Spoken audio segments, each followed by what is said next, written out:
Hello, and welcome to Small Business, Big Life, inside Fort Orange General Store, where entrepreneurship meets marriage, kids, and controlled chaos. I'm Joe Slicko, and with me, as always, is my wife, business partner, and owner of Fort Orange General Store, Erica Cubello.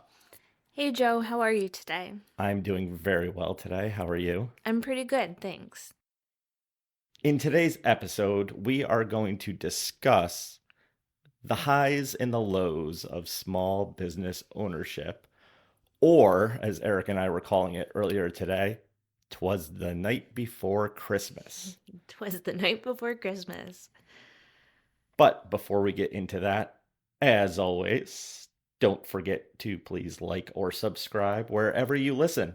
It really helps us grow the show, reach more people, and make sure you all care about what we have to say. Now, we are kind of winging it with this one this week. Mm-hmm. Something happened that we're going to talk about. And this is really the first time we're kind of processing it all from start to finish, Yep, I'd say aside so. aside from being right in it. So bear with us. It's very emotional and it might it might hit us differently when we're talking about it because it is, like Joe said, the first time that both of us are dissecting it verbally with each other. We've gone through the motions of living through it, but now like to go back and talk about it is a different thing.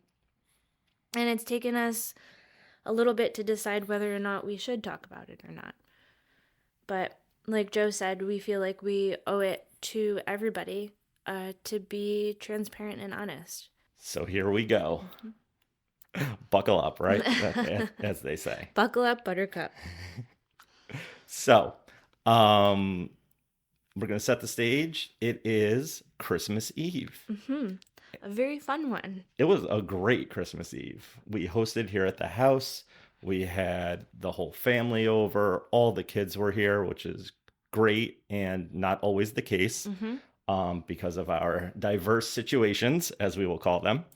But it was great, and we had a great time, and Just lots of fun, it was right? lots of fun. We made it fun with the headbands, the decorations, and also celebrating my sister's extended 30th birthday with some fun, crazy hats. It was just everybody was everybody was very merry. Let's say that. And then everyone ended up leaving, not too late by any means, but, probably 8:30ish, somewhere around there, if I'm remembering Yeah, correctly. 8:30, 9 o'clock because we have Santa coming and the kids have to wind down and we have to all be in bed and ready for him to show up. We can't be awake. Nobody can be awake. That's how it works. Right? So family ended up leaving eventually, and we got all four kids up in bed, and eventually they all fell asleep, Mm-hmm.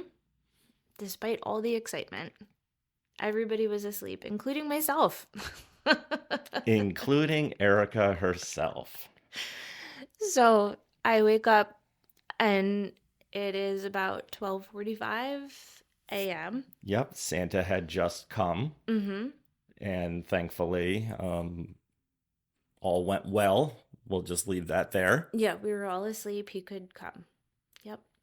And then, And then I realized, like, I don't have my cell phone on me. So I had left it in our youngest bed, putting him to sleep. And I went back upstairs, retrieved it, came down, looked at it, and noticed that there was an alarm sounding at the store.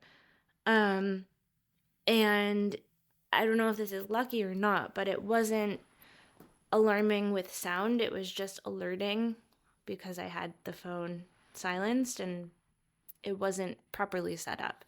So in the moment, I go into it, check the cameras, and I see that people had broken in to the store. They kicked the window out and came into the store and it looked like we were being burglarized in the moment, right? Yes, we did not know that it was not happening live when we clicked on it because of just waking up, all Mm-hmm. the fun that we had that night, if you will. Plus, it was, 12:30, 12:45 in the morning. Um, It was it disorienting. was very disorienting. So Joe luckily went into, you know, serious drive and told me to get on the phone with 911. I did. And I kind of snapped into it and was able to describe to the 911 responder what was happening and what the people looked like, and was able to give a fairly accurate description of what was happening. But mind you, I still thought this was in the moment. So I'm, trying to hold back tears, like trying to keep my emotions in check and get it all out there without being too lengthy and getting them there, right? Responding to it.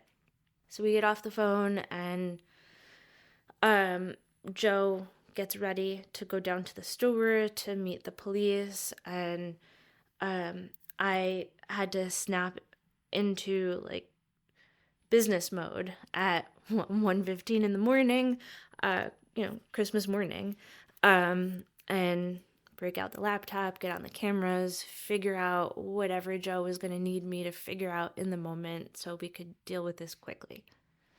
Yep. So I'm driving down to the store at this point, 15 minutes away. It's snowing, beautiful Christmas snow to set the stage for Christmas morning. Um, and I'm pretty much the only car, on the road at this time for all the reasons we just mentioned. And I find myself a block and a half away from the store, and I'm sitting at a red light, and there's no cars around me, and I'm feeling ridiculous, like I'm responding to a police call. So I say, I'm doing it, and I just drive through the red light. Again, there's nobody around. As soon as I go through the red light, a police car passes me on the left, and I'm like, oh my God, are you kidding me?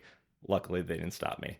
They were delivering a Christmas miracle for you. They were. I think they were just coming from the store, actually, Yeah. after I processed it all.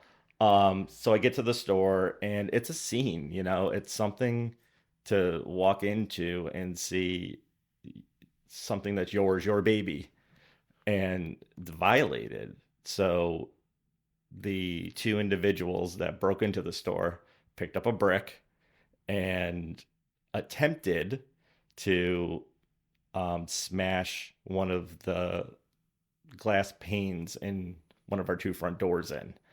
Um, Amazingly, We have really good glass. yeah, although the glass, broke, it never actually gave way, and they ended up having to kick it in. And again, the glass never broke. The door frame holding the glass in was the thing that actually broke. Not that any of our listeners really care about that, but I just thought that was kind of cool. Um, so I get there, I go inside, and the police are there. And I have to say, the Albany Police Department were amazing. Even when we looked back before I got down there, but on camera, you can see them respond. They came full force, ready to go as soon as we called. That was insane to watch because I saw that happen in real time. What we realized was the burglary happened at literally 12 on the dot Christmas morning. We didn't catch it until about 45, 50 minutes later.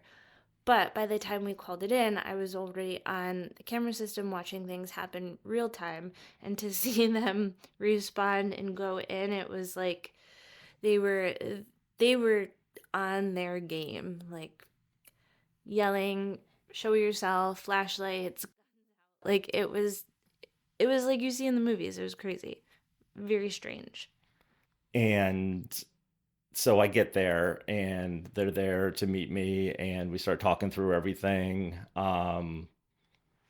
Kind of, they're showing me, I'm showing them. I open up the cameras for them. We download everything. We got thumb drives right there. So I was able to give that to them, very quickly. And because of that, and because we pulled up the cameras, they immediately, got on their radios, got the description out. And I want to say within minutes, I heard, through their radio chatter that they had one of the guys in custody already, which was awesome. Um, so we decided that one of the police officers was going to stay there at the store because, you know, it's unsecure at this point.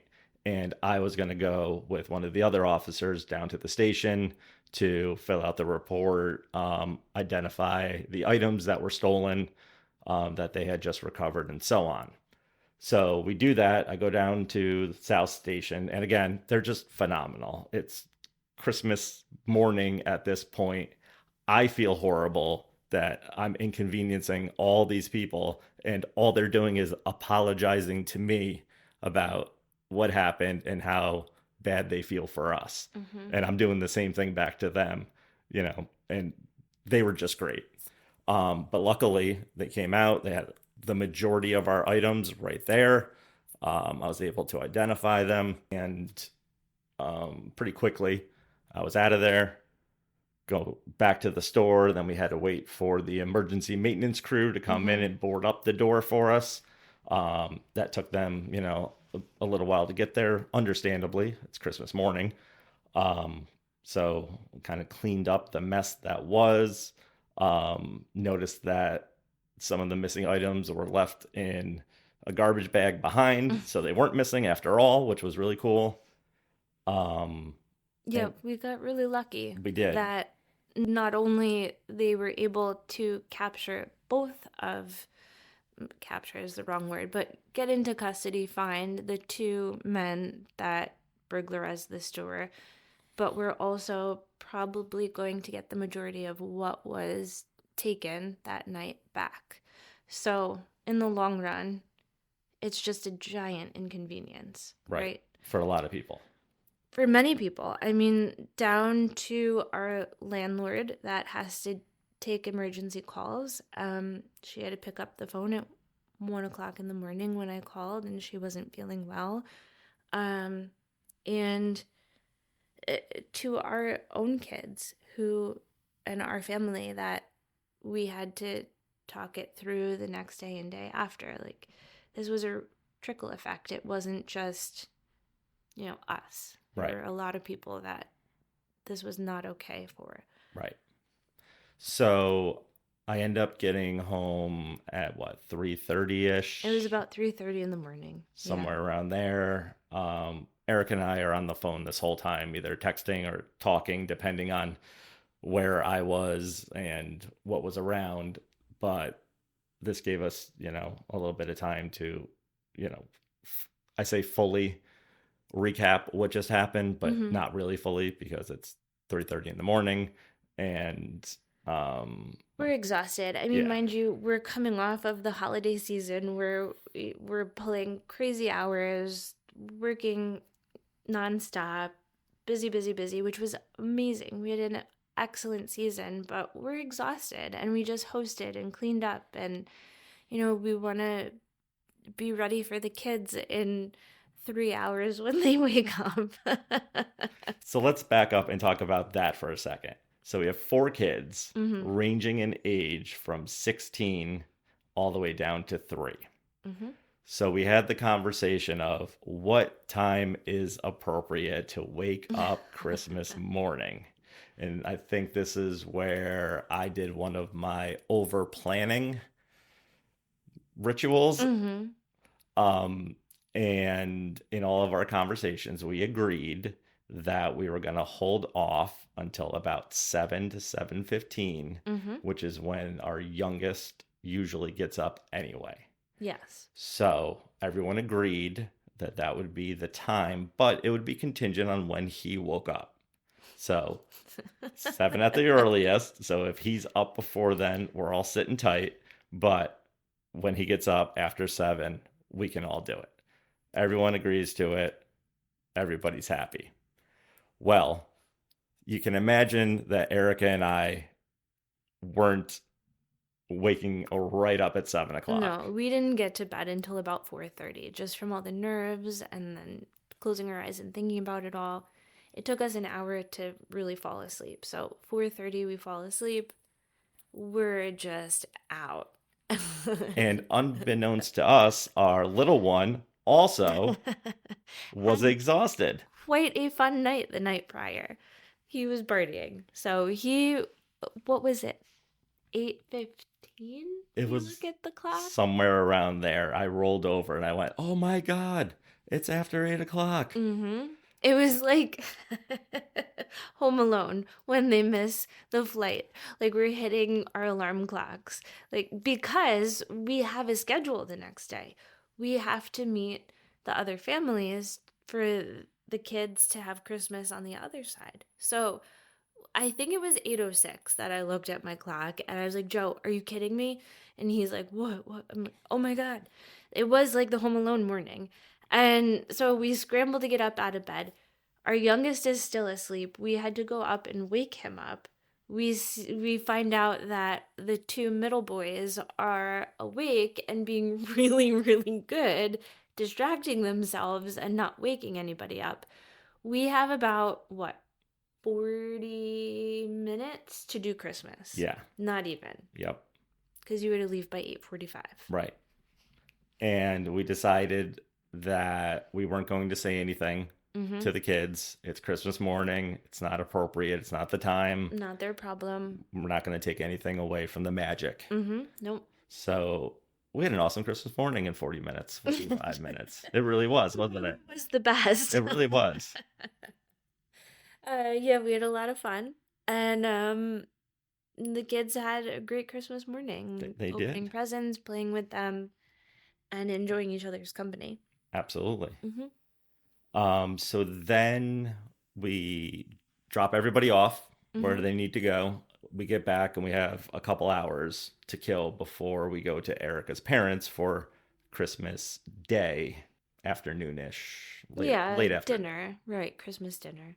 But And we're still riding the high of no sleep. I don't think the high is the right word. The adrenaline of no sleep and what actually happened. So we decide that we're going to go down to the store on our way and just make sure it's all cleaned up, make sure it's, ready to open and do, we had an inventory. yeah, as thorough of an inventory as we could, Mm-hmm. given where the men were. What we could see on the Yeah. cameras. Like we had a pretty good idea of where they went because it literally took 45 seconds. It was less than a minute that they kicked through the door, took the things, and left. And so watching the videos, we knew, okay, one went this way, one went that way. So then we just kind of counted that area. It took us like an hour and a half to go down to the store and do the inventory of what we thought got taken. But luckily we were able to have that time that day to do that. That we weren't hosting, that our children were safe with their other families, and we were able to go down to the store and fix it. Absolutely. And then we had decision to make of what do we say to the family? Do we say anything? It is Christmas, but it's weighing on us. How do we have that conversation? So we talked about it in the car and like everything in life, then we just got there and it just started happening. So we kind of made a joke about it because my sister and her husband had come in the night prior and said, we have big news. And it's like, you can't say that without thinking that somebody's pregnant. And they were not. They were just, it was something, I don't even remember what it was. But it wasn't that, but we thought it was funny, so we made a joke about the Christmas song. Oh, the holiday song, excuse me. Yes, they love writing little parodies, tunes, whatever you call it. And they had written one for a blend of Christmas and Hanukkah because my brother-in-law is Jewish, my sister is Catholic, converted to Judaism. So we always celebrate both. We do a little bit of both. And they were so excited to say that they had written a new Christmas Hanukkah song. And that was their big news. So we went into Christmas Day as a joke, on a little spoof on what they did, we have big news, which was we got robbed I said I spent the night at the South at Station. the police station is how we led with it. Um, so yeah, we told the story probably two, three times in a Yeah, row. that sucked. And then, That yeah, was not fun. yeah, I didn't want to say it again. right. I tried to avoid any further talk. I said it and moved on. But again, everybody was upset and concerned, but we wanted to keep it very like light because there are so many worse things that could have happened. We got lucky in it all, right? Nobody got hurt. It was a window when it comes down to it. We're getting all of our stuff back. And the people who helped us were incredible. It could have been so much worse. We were very lucky. You're absolutely right. And I don't know if this is the point to say it, but I'm going to. Um, Even the two men, I mean, there's a reason why on Christmas Day, because it was at midnight, something brings you to do something like this and then be picked up not too far away with no place to go. So I'm not condoning what they did by any means, but there's obviously a reason for it in their own lives and something they're struggling with. And I feel for that too. And that makes me sad at the same time. So it's a lot of emotions and, being pulled in different ways because I'm angry. I'm angry that it happened. I'm angry that of all the things that could have happened, what would have happened if the kids woke up and I wasn't back yet? All the things that you can play it out in your head. Um, but at the same time, your heart goes out too because these are members of our community that made a really poor decision that directly affected us and a ton of other people. Mm-hmm. Obviously, it happened for a reason for them. Yeah. So, I feel for them and I hope that whatever happens as this whole thing plays out for them, there is help for them. And whatever help that is, that they need, they're able to get. Yeah, I agree with that. It's funny you say anger as your emotion because I never felt angry in it all, which is very strange. There was never a point that I was angry. It was more like disconnection, I felt. Like, It was hard for you to go back to the store. I didn't want to go. I didn't want to be there. And walking in there, I just felt extremely detached, which it was an emotion I hadn't felt in a long time because this is my baby. I love this. This is what excites me. It inspires me. It ignites me. Like all my creative juices and uh, activity happens here. It's where I go to become revitalized and re-energized. And walking through those doors, it was like, I feel nothing right now. I don't want to be here. And it took me a really long time. Well, okay, like 2 weeks, right? 2 weeks after this very exciting, very joyous, amazing season. And then to have that happen, I didn't go into the store for a while. And that's not me. Like I want to be there every day. I don't and it's not work for me. It's what I love. So it took a while for me to get back into it. But I agree that the holidays are a beautiful time, but they're also a really hard time for a lot of people. And, um, you know, the worst of people can come out in the holidays. And I'm sure that, like Joe said, they're struggling, and this might have been their way to ask for some help. So all of that happens, and we're still struggling with what do we tell the kids, if anything. Mm-hmm. We kind of landed on just organic conversations that happen to be different for all of them Mm-hmm. based on where they were, when they were, and how they were. So, We kept it upbeat, right? Like it wasn't anything super serious. It was just something unfortunate that happened. We tried to keep it positive for all of them. And I mean, my experience was I told my oldest, a police officer is coming to the house. I have to sign some paperwork. The natural progression of questions and why and what happened. And that's how that story got told. He was really angry. And but we tried to reel it back with what we explained to you all, with more of like we feel bad that this happened for these people, and why do we think it happened, and that's so sad. And then for you, and Yep, I pretty much just told the two that, I was exhausted because the alarm went off at the store and I had to go down and deal with some things. And they didn't really push from that point. And knowing them, that was my cue to not keep going with the story. mm, I kind of know what they can and can't handle based on how they react to things. mm-hmm, And that was my cue that they were okay with knowing that at that moment. maybe more to come. Maybe more to come. Yeah, Absolutely. it was just such a shock, right? Like, that's not what our community feels like down there. Right. Like, I never feel unsafe down there. Everybody is always good to us. We have great neighbors, businesses, a great uh, customer base that people who work in the area walk around. Like, this was very unusual happening. It really was.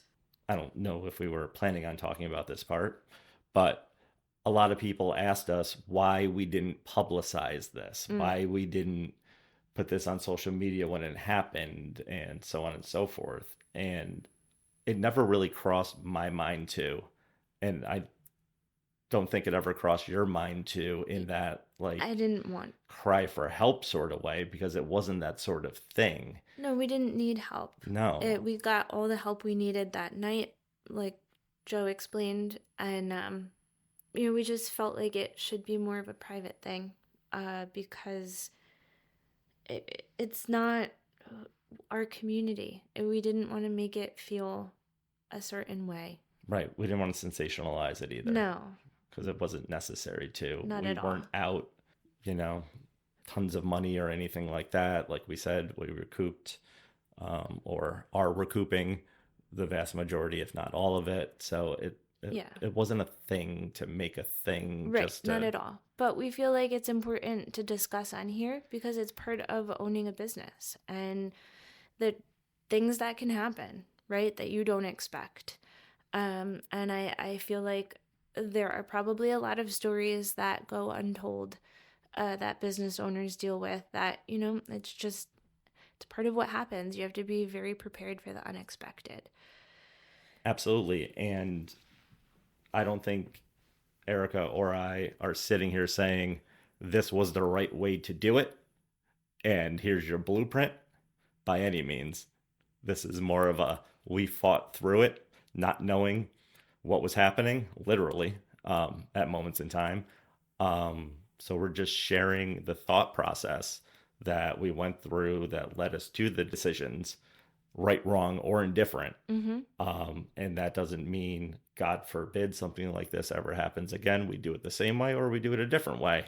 It's just the way it kind of played out in the moment. So right. We wanted to share that and share the conversations both during and after, especially with kids and the family, and because it weighs on you. And, every little conversation, you're thinking about the other person's emotions as well. And how are they going to take the news? And how do you support them before you even tell them? So right. There's just a lot going on. Yeah. But I think the overall theme of this incident was that we're okay. We don't want to worry anybody unnecessarily or ask for help we don't need. We were very lucky in this situation where we were able to kind of handle it mostly internally, with the help of the professionals that we needed. So, we didn't feel like it needed to be anybody else's story until here, when we're talking about what it's like to own a business and behind the scenes, if you will. So thank you to our listeners. I almost said viewers. We're not there yet. Hopefully someday soon. Thank you to our listeners for giving us the platform to be able to talk about this and, share it and, kind of put ourselves out there and really process it for the first time in a structured way, if that makes any sense. I think it does. Yeah. Thank you for letting us tell you our story of "Twas the Night Before Christmas." I don't know how to do like a natural transition out of that into our closing segment. So why don't we just do it and pretend like it's not awkward? Or, since this was a hard story for us to kind of come to terms with telling, and how do we describe it all, put it out there, we would love to hear any other stories from anybody who owns a business about, things that you didn't feel comfortable talking about, that maybe weren't necessary to tell everybody, that you handled internally. I'm sure there's a lot out there, and we'd love to hear yours. Absolutely. And you can do that any way that you feel comfortable, whatever your favorite podcast listening app is. You can leave a comment right there, whether it's Spotify, Apple Podcasts, wherever. You can send us a text using the link right in the episode description. If you're using a mobile device, feel free to do that. That comes right to us as well. But we would love to hear from you. And thank you. Thank you so much for listening today. And it would be amazing if after this episode you like or subscribe. You could share this with a friend. If you know somebody who owns a business, share this with them. Any way you can means a lot to our emerging podcast. So thank you so much. And we can't wait to talk to you next time. Thank you all from the bottom of our hearts. We really appreciate you more than you guys know. Thank you so much for listening to Small Business, Big Life, inside Fort Orange General Store.